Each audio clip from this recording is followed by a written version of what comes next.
ನಮಸ್ಕಾರ ಕಣ್ರಪ್ಪ, ಎಲ್ಲರೂ ಚೆನ್ನಾಗಿದ್ದೀರಾ?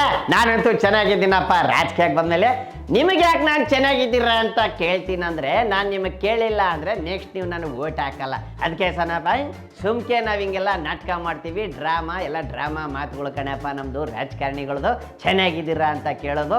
ನೀವು ಚೆನ್ನಾಗಿಲ್ಲ ಅಂದ್ರೆ ನಾವೇನು ನಿಮ್ಗೆ ಕೊಡ್ತೀವ? ಏನೂ ಕೊಡೋಕ್ಕಿಲ್ಲ ಕಣಪ್ಪ. ಓಟ್ ಹಾಕೋವರೆಗೂ ನಾನು ನಿಮ್ಮನ್ನ ಪ್ರೀತಿ ವಿಶ್ವಾಸದಿಂದ ನೋಡ್ತೀವಿ. ಓಟ್ ಹಾಕಿದ್ಮೇಲೆ ಮನೆ ಹತ್ರ ಬಂದರೆ ಗೇಟ್ ಮ್ಯಾನ್ ಇಲ್ಲ ಅಂತ ಕಳಿಸ್ಬಿಡ್ತಾನೆ. ಇದೇ ಕಣಪ್ಪ ನಮ್ದೆಲ್ಲ ರಾಜಕಾರಣಿಗಳು ನಾವೆಲ್ಲ ಮಾಡೋದು ಹಿಂಗೆ ಕಣಪ್ಪ. ಚೆನ್ನಾಗಿರುತ್ತಲ್ವೇನಪ್ಪ? ಇರಲಿ ಬಿಡ್ರಿ. ಏನಪ್ಪ ಇದು ಯತ್ನಾಳ್ ಅವರು ಶಾಕಿಂಗ್ ನ್ಯೂಸ್ ಕೊಟ್ಬಿಟ್ಟವ್ರಲ್ಲ ಕಣಪ್ಪ. ತಾದ ಕಣಪ್ಪ, ಯಡಿಯೂರಪ್ಪ ಅವರು ವಿಜೇಂದ್ರ ಅವರಿಬ್ಬರು ಸೂಸೈಡ್ ಮಾಡ್ಕೊಂಡ್ಬಿಡ್ತೀವಿ ನಾವು, ಯತ್ನಾಳ್ ಅವ್ರನ್ನ ಹೊರಗಾಕಿ ಅಂದ್ಬಿಟ್ಟು ಹೈಕಮಾಂಡಾಗ ಹೋಗಿ ಹೇಳವ್ರಂತೆ ಕಣಪ್ಪ. ಹೈಕಮಾಂಡ್ ಅವರು ಎದುರ್ಕೊಂಬಿಟ್ಟು ಪಾಪ ಎಲ್ಲಿ ಯಡಿಯೂರಪ್ಪ ಆಮೇಲೆ ಅವ್ರ ಮಗ ಸೂಸೈಡ್ ಮಾಡ್ಕೊಂಡ್ಬಿಡ್ತಾರೆ ಅಂದ್ಬಿಟ್ಟು ಯತ್ನಾಳ್ ಅವ್ರನ್ನ ಹೊರಗಾಕ್ಬಿಟ್ರಂತೆ ಕಣಪ್ಪ. ಇದು ನಾನಲ್ಲಪ್ಪ ಹೇಳ್ತಾ ಇರೋದು, ಯತ್ನಾಳ್ ಸಾಹೇಬ್ರೆ ಹೇಳವ್ರೆ ಕಣಪ್ಪ. ನಾ ಶಿಸ್ತು ಮೀರಿದ್ರೆ ಇಟ್ಟು ದಿವಸ ಹಾಕ್ಬಿಟ್ರು, 5 ವರ್ಷದ ನೋಟಿಸ್ ಕೊಟ್ಕೋತಾ ಇದ್ದಾರೆ. ಅಂದರೆ ಅವ್ರಿಗೆ ಅನಿಸಿಲ್ಲ. ಕೊನೆಗೆ ಯಡಿಯೂರಪ್ಪ ಅವನ ಮಗ ಹೋಗಿ ಯತ್ನಾಳ್ ಹೊರಗೆ ಹಾಕದೇ ಇದ್ರೆ ನಾನು ಆತ್ಮಹತ್ಯೆ ಮಾಡ್ಕೊತೀನಿ ಅಂತ ಹೇಳಿದ್ಮೇಲೆ ಪಾಪ ಅವ್ರು ಏನು ಮಾಡ್ಬೇಕು ಹೇಳಿ?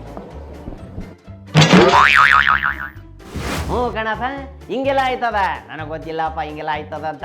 ರಾಜಕಾರಣಿಗಳು ಎದುರಿಸ್ತಾರೆ ಅಲ್ಲ ಸೂಸೈಡ್ ಮಾಡ್ಕೋತೀನಿ ಅಂತ. ನನ್ನ ಹೆಂಡತಿ ಒಬ್ಳೆ ಅನ್ಕೊಂಡ್ಬಿಟ್ಟಿದೆ ಕಣಪ್ಪ. ನಾನು ತಾಳಿ ಚೈನ್ ಕೊಡ್ಸಿಲ್ಲ ಅಂದರೆ ನಾನು ಸತ್ತೋಗ್ಬಿಡ್ತೀನಿ. ನೆಕ್ಸ್ಟ್ ಮಂತ್ ಕೊಡಿಸ್ಬೇಕು ನೀವು ಹಬ್ಬಕ್ಕೆ ಅಂತ ಹೇಳಿದ್ದು.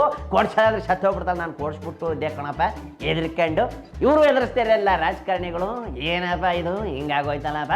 ಇವತ್ತಿನ ಸಮಾಚಾರ ಕಣಪ್ಪ, ಇವತ್ತಿಂದ ಇಷ್ಟೇ ಸಮಾಚಾರ. ಚೆನ್ನಾಗೈತೇನಪ್ಪ? ಯಾರ್ಯಾರು ಏನೇನು ಮಾಡ್ತಾರೆ, ಯಾರು ಸಾಯಲ್ಲ ಕಣಪ್ಪ. ಸಾಯ್ತಾ ಇರೋದೆಲ್ಲ ನಾವೇ. ಬರ್ಲೇನಪ್ಪ? ಇನ್ನೇನಾದ್ರೂ ಈ ವಿಚಾರ ಇತ್ತು ಅಂದರೆ ನೆಕ್ಸ್ಟ್ ತೊಗೊಂಬತ್ತೀನಪ್ಪ. ಹೋಗ್ಬಿಟ್ಟು ಬರ್ಲೇನಪ್ಪ? ಶೇಂಬಲಿಂಗ ನಿಮ್ಮ ಓಟು ನನಗೆ ಕಣಪ್ಪ. ನಿಮ್ಮ ಓಟು ಯಾರಿಗೆ? ನನಗೆ ಕಣಪ್ಪ. ಓಟ್ ಬರ್ತೀರಪ್ಪ.